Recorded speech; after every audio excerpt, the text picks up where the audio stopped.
Assalamualaikum warahmatullahi wabarakatuh. Nama saya Jenny Budiati dengan NPM 224111163 dari kelas manajemen 22C.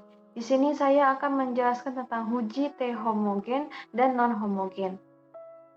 Pada uji T, satu sampel kita hanya membandingkan suatu populasi dengan suatu nilai tertentu, namun pada kenyataannya, kasus yang menggunakan jenis uji T ini sangat jarang terjadi. Para peneliti khususnya di bidang pertanian lebih banyak meneliti kasus-kasus yang memerlukan perbandingan antara dua keadaan atau dua rata-rata populasi. Sebelum kita melakukan analisis, harus diperhatikan terlebih dahulu apakah kedua populasi tersebut berasal dari distribusi normal atau apakah kedua ragam populasi tersebut sama. Hal ini akan memandu kita dalam memilih metode dan rumus yang dapat dalam melakukan analisis uji T untuk membandingkan kedua nilai rata-rata populasi. Uji T sampel dengan ragam homogen. Apabila ragam kedua populasi sama dan nilai O tidak diketahui nilainya, nilai tersebut didekati dengan nilai perkiraannya yaitu simpangan rata-rata contoh S. Karena kedua populasi tersebut mempunyai nilai S, maka S yang digunakan adalah S gabungan atau SP dari kedua populasi tersebut. Contoh uji satu arah. Mata kuliah pemrograman komputer diberikan pada dua kelas mahasiswa yang berbeda. Kelas A yang terdiri dari 12 mahasiswa diajar dengan metode biasa, sedangkan kelas B yang terdiri dari 10 mahasiswa diajar dengan metode pengajaran yang baru. Pada akhir semester, kelas A dan B diberi materi ujian yang sama. Di kelas A nilai rata-rata mahasiswa adalah 85 dengan simpangan baku 4 dan kelas B nilai rata-ratanya adalah 81 dengan simpangan baku 5. Yakinkah Anda bahwa metode pengajaran biasa tetap lebih baik daripada metode pengajaran yang baru dengan taraf signifikan 0,01? Diasumsikan dua populasi mendekati distribusi normal dengan varian yang sama. Jawaban, sampel A N1 sama dengan 2, 85.2 S1 sama dengan 4, dan sampel B N2 sama dengan 10 sama dengan 81 S2 sama dengan 5. Langkah ke-1, klaim metode pengajaran lama tetap lebih baik secara simbolik dapat dinyatakan dengan U1 lebih besar U2 versus U1 sama dengan U2. Langkah kedua dari kedua persamaan di atas adalah U1 sama dengan U2 mengandung unsur persamaan atau equality sehingga menjadi hipotesis 0 dan tandingan. Tentukan uji statistiknya, sampel diambil secara acak. N lebih kecil dari 30 namun diasumsikan mendistribusikan normal dan O1 sama dengan O2 sama dengan O. Dari kondisi tersebut, uji statistik yang relevan adalah uji T independen dengan ragam homogen. Hitung nilai terhitung dan tentukan kritis simpangan baku gabungan. DB sama dengan N1 tambah N2 dikurang 2 sama dengan 12 tambah 10 dikurang 2 sama dengan 20. A sama dengan 0,01 T.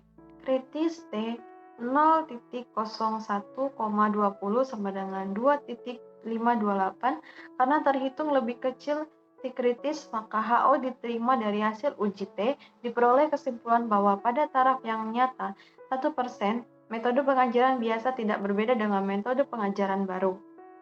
Apabila biaya metode pengajaran baru lebih murah, kita bisa memilih metode tersebut karena kualitasnya tidak berbeda dibandingkan dengan metode pengajaran biasa. Contoh 2, uji dua arah. Sebanyak 28 ekor sapi Holstein dikelompokkan menjadi dua kelompok pertama sebanyak 14 ekor sapi diberi vitamin A sedangkan kelompok kedua tidak diberi vitamin A sebagian kontrol. Untuk mengetahui perbedaan berat kedua kelompok sapi tersebut digunakan uji statistik T dengan dua sampel bebas independen. Data pertambahan berat sapi yang diperlukan dengan vitamin A. Perhitungan manual atau metode klasik atau tradisional. Sampel A N1 sama dengan 14 sama dengan 1876429, S1 sama dengan 38.09827 dan sampel B N2 sama dengan 14 sama dengan 235292865, S2 sama dengan 54 28623.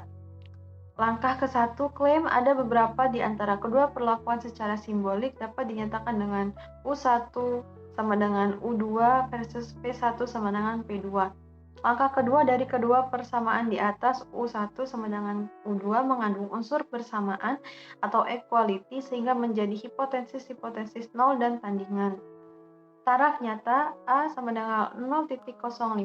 Tentukan uji statistiknya. Sampel diambil secara acak, N kurang dari 30, mendistribusikan uji Kolmogorov-Smirnov atau Shapiro-Milk, dan 0,1 sama dengan 0,2 sama dengan 0 atau uji Levin dari kondisi tersebut. Uji statistik yang relevan adalah uji T independen dengan ragam homogen, hitung nilai terhitung dan tentukan kritis, simpangan baku gabungan. DB sama dengan N1 tambah N2 kurang 2 sama dengan 14 tambah 14 kurang 2 sama dengan 26.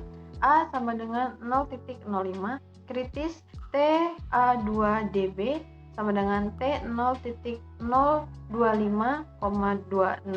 sama dengan 0,056.